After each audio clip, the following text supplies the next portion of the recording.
La candidata del PSOE al Congreso por Valencia, María Teresa Fernández de la Vega, sigue visitando todos los rincones de Valencia para conocer de primera mano las necesidades de sus paisanos.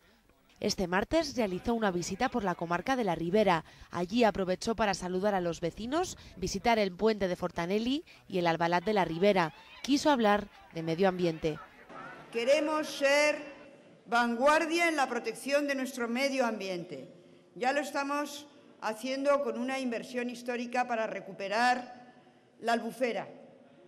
Hemos dedicado 315 millones de euros para devolver la calidad de las aguas, para recuperar la vegetación. En su recorrido también tuvo tiempo para visitar el Ateneo Musical de Cullera, donde pudo estar con los más pequeños antes de ofrecer un mitin en la localidad. Eso sí, en un día marcado por la violencia doméstica, murieron 4 mujeres, comenzó su discurso condenando los hechos.